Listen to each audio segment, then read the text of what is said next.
Imaginez une femme qui ne s'est jamais vraiment sentie vivante et qui invite un charmant jeune inconnu à changer cela. Ce qui s'ensuit est un voyage auquel elle ne s'attendait pas. Aujourd'hui, je vais vous montrer le film Bonne chance à toi, Léo Grande. Attention, spoilers à venir. Donc, j'ai préparé une liste de différentes choses que je voudrais faire. Numéro 1, je pratique le sexe oral sur toi. Numéro 2, tu pratiques le sexe oral sur moi. Numéro 3, je voudrais qu'on fasse un 69, si ça n'a pas changé de nom. Numéro 4, je me mets sur toi. Et pour terminer, en levrette. Au début du film, Nancy Stokes arrive dans une chambre d'hôtel avec une valise et regarde autour d'elle, après avoir attendu qu'on frappe à la porte. Elle boit un verre d'alcool fort et se regarde plusieurs fois dans le miroir. Lorsqu'elle entend enfin le coup attendu, Nancy hésite à ouvrir la porte et regarde un instant par le Judas avant de décider de rencontrer son visiteur. Salut, je suis Léo, tu dois être Nancy, je peux entrer? Oui. Le jeune homme la salue avec un baiser sur la joue et un sourire amical, faisant semblant de ne pas être nerveux du tout. Il jette nonchalamment son sac et son manteau sur le canapé. Léo, le visiteur, demande à Nancy de lui servir à boire pour apaiser l'atmosphère et, bientôt, il commence à discuter de ses goûts et de ses envies. Il s'avère que Nancy, une femme d'âge moyen qui a vécu une vie de famille longue et heureuse, n'a jamais connu de véritable plaisir. Après le décès de son mari, cette femme de 40 ans a décidé d'inviter un homme de 19 ans dans sa vie pour l'aider à se débarrasser de sa timidité et à explorer un côté plus décomplexé. Nancy est tellement nerveuse qu'elle demande à Léo d'en finir rapidement pour éviter son embarras. Cependant, Léo insiste pour qu'elle se détende et profite du moment. Pendant qu'il parle, Nancy révèle qu'elle n'a jamais atteint sa pleine satisfaction dans aucune expérience intime, même avec son mari. Malgré ses doutes quant à cette démarche, elle se retrouve à se précipiter dans la pièce, en conflit. Nancy a passé sa vie comme une femme au foyer idéal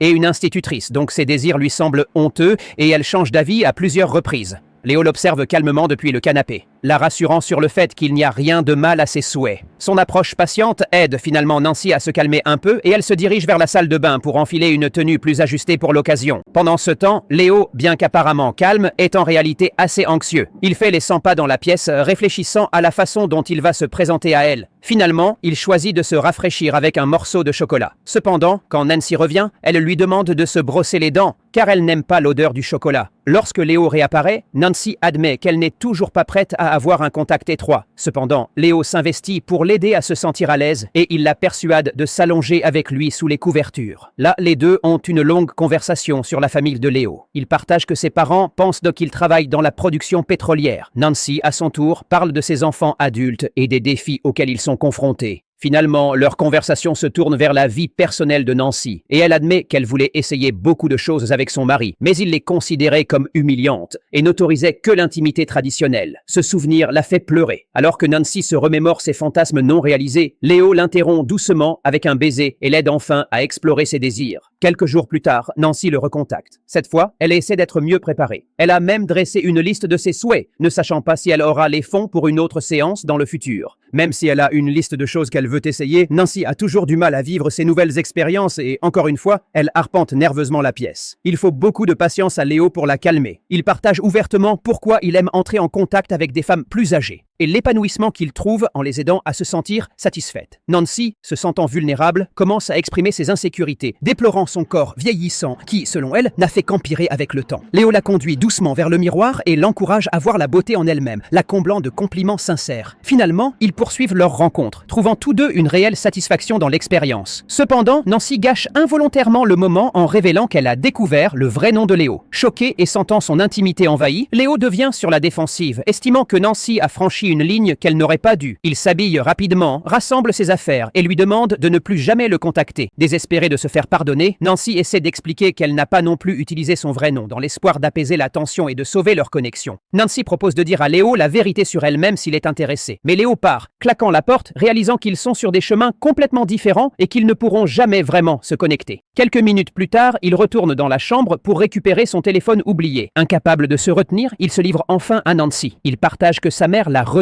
après avoir appris son travail, disant même aux autres qu'il était mort et qu'ils n'ont pas communiqué depuis des années. Alors qu'il cherche nerveusement son téléphone, la tension persiste, mais ils restent tous deux silencieux, absorbant l'instant. Lorsqu'il trouve enfin son téléphone et se calme un peu, Léo embrasse Nancy sur la joue et s'en va, disant au revoir à une pièce vide. Nancy ressent un sentiment de finalité, convaincue qu'elle ne le reverra plus jamais, ni ne connaîtra tout ce qu'il aurait pu lui offrir. Pourtant, quelques semaines plus tard, elle contacte Léo, lui suggérant de se rencontrer au restaurant de l'hôtel plutôt que dans une salle privée. Au début, Nancy se sent mal à l'aise lors de leur rencontre.